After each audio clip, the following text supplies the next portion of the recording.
Day 2ಗೆ ಎಲ್ಲರಿಗೂ ಸ್ವಾಗತ.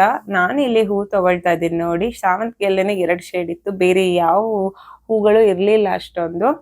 ಅದಕ್ಕೋಸ್ಕರ ಇದೇ ಫ್ರೆಶ್ ಆಗಿದೆ ಅಂತ ನಾನು ರಾಯರ್ ಪೂಜೆಗೆ ಅಂತ ತಗೊಂಡೆ ಇದನ್ನೇನೆ. ಹಳದಿ ಕಲರ್ ಹೂವು ಗುರುಗಳಿಗೆ ಒಳ್ಳೇದಲ್ವಾ, ಏರ್ಸೋದು ಅಂತಾರೆ, ಅದಕ್ಕೋಸ್ಕರ. ಹಾಗೆಯೇ ತರಕಾರಿ ಎಲ್ಲ ತಗೊಂಡು ನಾನು ಮನೆ ಕಡೆಗೆ ಹೊರಟೆ. ಸ್ವಲ್ಪ ಸ್ನಾನ ಎಲ್ಲ ಮುಗಿಸ್ಕೊಂಡು, ಇವತ್ತು ರಾಯರ ಆರಾಧನೆ ಇರೋದ್ರಿಂದ ಪೂಜೆಗೆಲ್ಲ ತಯಾರಿ ಮಾಡಿಕೊಂಡು ನಾನು ಕೂಡ ಗುರುಗಳ ಪೂಜೆನ ನೆರವೇರಿಸಿದೆ ನೋಡಿ. ನಮ್ಮನೇಲಿ ರಾಯರ ಪೂಜೆ ಯಾವ ಥರ ಮಾಡಿದ್ದೀವಿ ಅಂತ. ಹಾಗೇನೆ ಅಡುಗೆ ಮಾಡೋಣ ಅಂತಾನು ಬಂದೆ. ನಾನು ಒಂದು ಕುಕ್ಕರ್ಗೆ ಒಂದಿಷ್ಟು ಗೆಣಸನ್ನ ಕಟ್ ಮಾಡಿ ಬೇಯಿಸಕ್ಕೆ ಇಟ್ಕೊಂಡೆ. ಇವತ್ತು ನಾನು ಜಾಸ್ತಿ ಏನು ಮಾಡೋದು ಬೇಡ ಅಂದ್ಕೊಂಡು, ಯಾಕಂದರೆ ರೈಸು ಸ್ವಲ್ಪ ಗೆಣಸು ಈ ಥರ ಏನಾದ್ರು ಮಾಡ್ಕೊಳ್ಳೋಣ ಅಂತ. ಒಂದು ಕುಕ್ಕರ್ಗೆ 1 ಕಪ್ ರೈಸ್ಗೆ 3/4 ಕಪ್ ಬೇಳೆ ಹಾಕಿ ಕುದಿಯೋಕ್ಕಿಟ್ಟೆ. ಹಾಲು ಕೂಡ ಬಿಸಿ ಮಾಡೋಕ್ಕಿಟ್ಟೆ. ಇಡ್ಲಿಗಿಲ್ಲಿ 1 ಕಪ್ ಉದ್ದಿನ ಬೇಳೆನ ನೆನೆಸ್ತಾ ಇದ್ದೀನಿ ನೋಡಿ. 1-2 ಸ್ಪೂನ್ ಅಷ್ಟು ಸಬ್ಬಕ್ಕಿ ಹಾಕಿ ಕುಕ್ಕರ್ ಕೂಡ ವಿಷಲ್ ಆಯಿತು.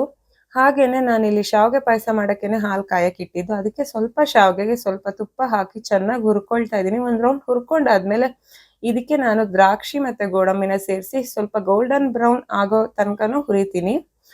ಹಾಗೆಯೇ ಇದನ್ನು ಗೋಲ್ಡನ್ ಬ್ರೌನ್ ಆಗೋಷ್ಟು ಹುರಿದ್ಮೇಲೆ ಹಾಲು ಕೂಡ ನಂದು ಕಾದಿತ್ತು. ಬಿಸಿ ಹಾಲಿಗೆ ಹುರಿದಿರೋ ಎಲ್ಲ ಶಾವಿಗೆ ದ್ರಾಕ್ಷಿ ಗೋಡಂಬಿನ ಬೆರೆಸ್ತಾ ಇದ್ದೀನಿ. ಬೆರೆಸ್ಬಿಟ್ಟು ಸಣ್ಣ ಉರಿಲಿ ಇದನ್ನು ಬೇಯಿಸ್ಕೋಬೇಕು ನಾವು. ಹಾಗೆಯೇ ನಾನು ಇನ್ನೊಂದು ಕಡೆ ಇಲ್ಲಿ ಪ್ಯಾನ್ ತಗೊಳ್ತಾ ಇದ್ದೀನಿ. ಒಂದು ಸ್ವಲ್ಪ ಆಯಿಲ್ ಹಾಕಿ ಸ್ವಲ್ಪ ಬೆಳ್ಳುಳ್ಳಿ, ಕರಿಬೇವು, ಜೀರಿಗೆ, ಹಾಗೆಯೇ ಸ್ವಲ್ಪ ಸಾಸಿವೆ ಮತ್ತು ಹಸಿಮೆಣಸಿನ್ಕಾಯಿ ಮತ್ತು ಸ್ವಲ್ಪ ಬಟಾಣಿ, ಸ್ವಲ್ಪ ನೀರುಳ್ಳಿ ಹಾಕಿ ಚೆನ್ನಾಗಿ ಮಿಕ್ಸ್ ಮಾಡಿಕೊಂಡು ಮತ್ತೊಂದು ಸ್ವಲ್ಪ ಟೊಮೆಟೊ ಕೂಡ ಆ್ಯಡ್ ಮಾಡಿ ಇವಾಗೆಲ್ಲದನ್ನು ಚೆನ್ನಾಗಿ ಮಿಕ್ಸ್ ಮಾಡಿ ಒಂದು ಸ್ವಲ್ಪ ಚೆನ್ನಾಗಿ ಬೇಯಕ್ಕೆ ಬಿಡ್ತಾ ಇದ್ದೀನಿ. ಅನ್ನ ಕೂಡ ಬೆಂದಿತ್ತು, ನೀವು ನೋಡ್ಬೋದು ಬೇಳೆ ಮತ್ತು ಅನ್ನ ಎಷ್ಟು ಚೆನ್ನಾಗಿ ಸಾಫ್ಟಾಗಿ ಬಂದಿದೆ ಅಂತ. ಇದೇ ಥರ ನಾನು ದಾಲ್ ಕಿಚಡಿಗೆ ಮತ್ತು ಬಿಸಿಬೇಳೆ ಬಾತ್ಗೆ ಬೇಯಿಸ್ಕೊಳ್ಳೋದು.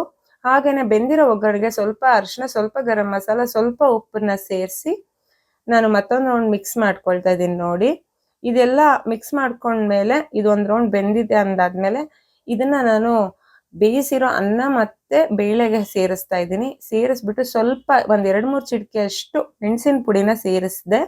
ಶಾವಿಗೆ ಪಾಯಸಕ್ಕೆ ಸ್ವಲ್ಪ ಬೆಂದಿತ್ತು, ಅದಕ್ಕೋಸ್ಕರ ಅದಕ್ಕೆ ಸಕ್ಕರೆನ ಸೇರಿಸಿ ಸ್ವಲ್ಪ ಕೇಸರಿನ ಕೂಡ ಸೇರಿಸ್ತಾ ಇದ್ದೀನಿ. ಹಾಗೆಯೇ 1-2 ಚಿಟಿಕೆ ಅಷ್ಟು ಏಲಕ್ಕಿ ಪುಡಿನ ಕೂಡ ಹಾಕ್ತಾ ಇದ್ದೀನಿ.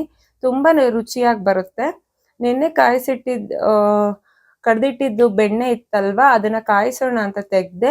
ದಾಲ್ ಕಿಚಡಿಗೆ ಹಾಕೊಂಡು ತಿನ್ನೋಕ್ಕೆ ಅಂತಲೇ ಒಂದು ಸ್ವಲ್ಪ ಬೆಣ್ಣೆ ತೆಗೆದಿಟ್ಟು ದಾಲ್ ಕಿಚಡಿನ ಚೆನ್ನಾಗಿ ತಿರುಗಿಸ್ಬೇಕು ಇವಾಗ, ಯಾಕಂದರೆ ಅದು ಕೆಳಗಡೆ ಹೊತ್ತಬಾರ್ದಲ್ವ. ಅದಕ್ಕೆ ಸ್ವಲ್ಪ ಕೊತ್ತಂಬರಿ ಮತ್ತು ಸ್ವಲ್ಪ ಕಸೂತಿ ಮೆಂತಿ ಹಾಕಿ ಸ್ವಲ್ಪ ನಿಂಬೆಹಣ್ಣು ಹಾಕಿದರೆ ದಾಲ್ ಕಿಚಡಿ ಬಿಸಿ ಬಿಸಿಯಾಗಿ ರೆಡಿಯಾಗಿರುತ್ತೆ. ಹಾಗೆಯೇ ನನ್ನ ಗೆಣಸು ಕೂಡ ತುಂಬಾ ಸಾಫ್ಟಾಗಿ ಬಂದಿತ್ತು ನೋಡಿ.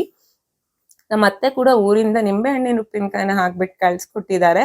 ನಮ್ಮ ಮನೆಯವರು ಊರಿಂದ ಶೇಂಗಾ ಎಣ್ಣೆನೂ ತೊಗೊಂಡು ಬಂದಿದ್ರು. ಪ್ಲೀಸ್ ಎಲ್ಲರೂ ಇವಾಗ ಏನು ಫ್ರೆಶ್ ಆಗಿ ಎಣ್ಣೆ ಹಾಕೊಡ್ತಾರೆ ಅದನ್ನೇ ತಿನ್ನಿ, ಹೆಲ್ತಿಗೆ ಕೂಡ ಒಳ್ಳೇದು ಅಂತ ನನ್ನ ಅಭಿಪ್ರಾಯ. ನಾವು ಮನೇಲಿ ಅದೇ ಥರ ಮಾಡ್ತೀವಿ. ಹಾಗೆಯೇ ತುಪ್ಪ ನೋಡಿ ನೊರೆಯೆಲ್ಲ ಹೋಗಿ ಫುಲ್ಲು ಕ್ಲಿಯರ್ ಆಗಿದೆ, ಚೆನ್ನಾಗಿ ಬೇಯ್ಕೊಂಡಿದೆ. ಇವಾಗ ಸ್ವಲ್ಪ ನಾನು ನಾರ್ಮಲ್ ಹಾಕೊಡ್ತಾರನೇ ವಿಳೆದೆಲೆ, ಉಪ್ಪು, ಬೆಳ್ಳುಳ್ಳಿ, ಅರಿಶಿನ ಹಾಕಿ ಬೇಯಿಸ್ತಾ ಇದ್ದೀನಿ. ಇದೇ ಸ್ವಲ್ಪ ಏಲಕ್ಕಿ ಹಾಕಿದ್ರೆ ತುಪ್ಪ ತುಂಬಾ ಘಮ ಘಮ ಆಗಿ ಬರುತ್ತೆ. ಇದೇ ಥರ ವಿಡಿಯೋಗಳಿಗಾಗಿ ಪ್ಲೀಸ್ ಸಬ್ಸ್ಕ್ರೈಬ್ ಮೈ ಚಾನಲ್.